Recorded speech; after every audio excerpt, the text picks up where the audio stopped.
परशुराम का कर्ण को ब्रह्मास्त्र की शिक्षा देना।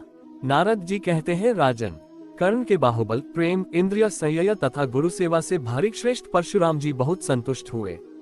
तदनंतर तपस्वी परशुराम ने तपस्या में लगे हुए कर्ण को शांत भाव से प्रयोग और उपसंहार विधि सहित संपूर्ण ब्रह्मास्त्र की विधिपूर्वक शिक्षा दी। ब्रह्मास्त्र का ज्ञान प्राप्त करके कर्ण परशुराम जी के आश्रम में प्रसन्नता पूर्वक रहने लगा।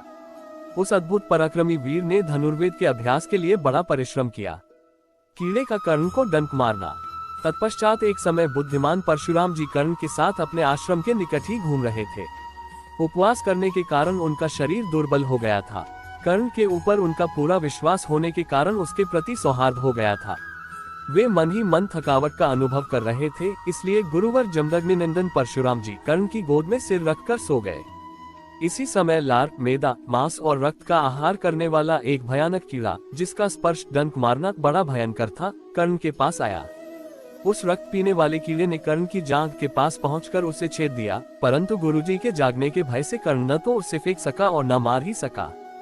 भरतनंदन, वह कीड़ा उसे बार बार डसता रहा, तो भी सूर्यपुत्र कर्ण ने कहीं गुरुजी जाग न उठे, इस आशंका से उसकी उपेक्षा कर दी। यद्यपि कर्ण को असह्य वेदना हो रही थी, तो भी वह धैर्य पूर्वक उसे सहन करके कंपित और व्यथित न होता हुआ परशुराम जी को गोद में लिए रहा। परशुराम का कीड़े से उसका परिचय पूछना। जब उसका रक्त परशुराम जी के शरीर में लग गया, तब वे तेजस्वी भार्गव जाग उठे और भयभीत होकर इस प्रकार बोले, अरे, मैं तो अशुद्ध हो गया, तू ये क्या कर रहा है? भय छोड़कर मुझे इस विषय में ठीक ठीक बता। तब कर्ण ने उनसे कीड़े के काटने की बात बताई। परशुराम जी ने भी उस कीड़े को देखा, वह सुअर के समान जान पड़ता था। उसके 8 पैर थे और तीखी दाढ़ें, सुई जैसी चुभने वाली रोमावलियों से उसका सारा शरीर भरा तथा रूंधा हुआ था। वह अलग नाम से प्रसिद्ध कीड़ा था। परशुराम जी की दृष्टि पड़ते ही उसी रक्त से भीगे हुए कीड़े ने प्राण त्याग दिए। वह एक अद्भुत सी बात हुई है।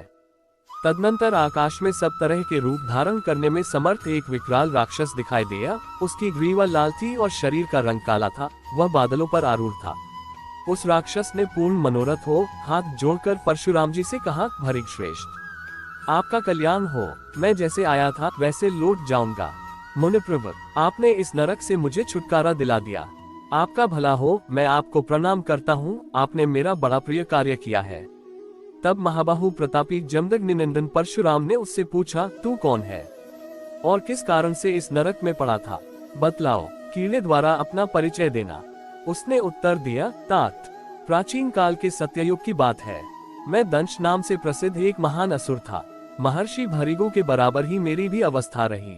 एक दिन मैंने भृगु की प्राण प्यारी पत्नी का बलपूर्वक अपहरण कर लिया। इससे महर्षि ने शाप दे दिया और मैं कीड़ा होकर इस पृथ्वी पर गिर पड़ा। आपके पूर्व पितामह भृगु जी ने शाप देते समय कुपित होकर मुझसे इस प्रकार कहा, ओ पापी, तू मूत्र और लार आदि खाने वाला कीड़ा होकर नरक में पड़ेगा। तब मैंने उनसे कहा, ब्रह्मन, इस शाप का अंत भी होना चाहिए। ये सुनकर भृगु जी बोले, भृगुवंशी परशुराम से इस शाप का अंत होगा। वहीं मैं इस गति को प्राप्त हुआ था जहाँ कभी कुशल नहीं बीता। साधो, आपका समागम होने से मेरा इस पाप योनि से उद्धार हो गया। परशुराम जी से ऐसा कहकर वह महान असुर उन्हें प्रणाम करके चला गया। किया है, आप मुझ पर कृपा करें। इसमें संदेह नहीं कि वेद और विधा का दान करने वाला शक्तिशाली गुरु पिता के ही तुल्य है, इसलिए मैंने आपके निकट अपना गोत्र भार्गव बताया है। ये सुनकर भृगु श्रेष्ठ परशुराम जी इतने रोष में भर गए मानो वे उसे दग्ध कर डालेंगे। उधर कर्ण हाथ जोड़ दीन भाव से कांपता हुआ पृथ्वी पर गिर पड़ा। तब वे उससे बोले, मूढ़, तूने ब्रह्मास्त्र के लोभ से झूठ बोलकर यहाँ मेरे साथ मिथ्याचार कपटपूर्ण व्यवहार किया है। इसलिए जब तक तू संग्राम में अपने समान योद्धा के साथ नहीं भिड़ेगा और तेरी मृत्यु का समय निकट नहीं आ जाएगा, तभी तक तुझे इस ब्रह्मास्त्र का स्मरण बना रहेगा। जो ब्राह्मण नहीं है उसके हृदय में ब्रह्मास्त्र कभी स्थिर नहीं रह सकता। अब तू यहाँ से चला जा। तुझ मिथ्यावादी के लिए यहाँ स्थान नहीं है, परंतु मेरे आशीर्वाद से कोई भी क्षत्रिय युद्ध में तेरी समानता नहीं करेगा।